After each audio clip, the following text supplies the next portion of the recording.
বসুয়া পশিলে হরি নাম ন ঘষিলে কৃষ্ণ নাম ন ঘষিলে কি হে বসুয়া পশিলে মান্ডু পশিলে শপিং ডেলি ন করিলে কুকিরে তেল ন পড়িলে কি হব মান্ডু পশিলে হরি নাম ন ঘোষিলে কৃষ্ণ নাম ন ঘোষিলে কি হে বসুয়া পଶିଲେ। ମହାପ୍ରଭୁ ଜଗନ୍ନାଥଙ୍କର ଗୋଟେ ବହୁତ ସୁନ୍ଦର ଗୀତଟିଏ ଯାହାର ଅନ୍ତିମ ସଂସ୍କାର ଏମାନେ କରିଥିଲେ। ଏ ଗୀତକୁ ଗାଇଥିଲେ ଆମ ଓଡ଼ିଶାର ସୁନାମଧନ୍ୟ କଣ୍ଠଶିଳ୍ପୀ ଓଡ଼ିଶାର ଘରେ ଘରେ ପରିଚିତ ସୁଖୀରାମ ତ୍ରିପାଠୀ। ହେଲେ ଏମାନେ କ'ଣ କରିଦେଲେ?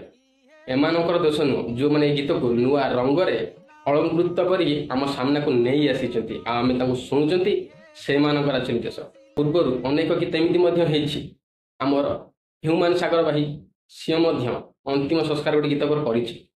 ଆମର ହାସ୍ୟ ଅଭିନେତା ପପୁ ପମ୍ ପମ୍ ସିଏ ମଧ୍ୟ ବହୁତ ଗୀତର ମା ଭଉଣୀ ସହିତ ଅନ୍ତିମ ସଂସ୍କାର କରିଛନ୍ତି। ଏମିତି ବହୁତ ମହାନ ବ୍ୟକ୍ତି ଅଛନ୍ତି ଯେଉଁମାନେ ଏମିତି ଗୀତର ମା ଭଉଣୀ ସହିତ ଅନ୍ତିମ ସଂସ୍କାର କରିଛନ୍ତି, ହେଲେ ସେମାନଙ୍କର କଳାକୃତି ଆମ ଆଖି ସାମ୍ନାକୁ ଆସିନାହିଁ। ତେଣୁ ଆମେ ଜାଣିନାହୁଁ। ଯେଉଁମାନଙ୍କର ଆମେ କଳାକୃତି ଜାଣିଛୁ ସେମାନଙ୍କ ପାଇଁ ପଦୁଟିଏ ତ ଆପଣମାନେ କୁହନ୍ତୁ। ଆପଣା ସୁନା ତ ଭେଣ୍ଡି। ଯଦି ଆମେ ଆମର ପ୍ରଭୁ ଇଷ୍ଟଦେବ ପ୍ରଭୁ ଶ୍ରୀ ଜଗନ୍ନାଥଙ୍କୁ ସମ୍ମାନ ଦେଇପାରିବା ନାହିଁ, ତାଙ୍କର ଭଜନକୁ ଭକ୍ତି ଆନନ୍ଦର ସହିତ ଗାଇପାରିବା ନାହିଁ, ଏମିତି ତାତ୍ସଲ୍ୟ କରି ଗାଇବା, ତ ଆମେମାନେ ନିଜକୁ କାହିଁକି ଓଡ଼ିଆ କହିବା ଆଉ ଓଡ଼ିଆ ଆଉ ପ୍ରଭୁ ଶ୍ରୀ ଜଗନ୍ନାଥଙ୍କ ଭକ୍ତ ବୋଲି କାହିଁକି କହିବା?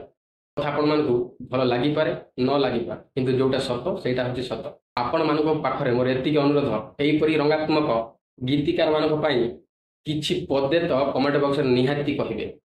ଆମ କଳା ସଂସ୍କୃତି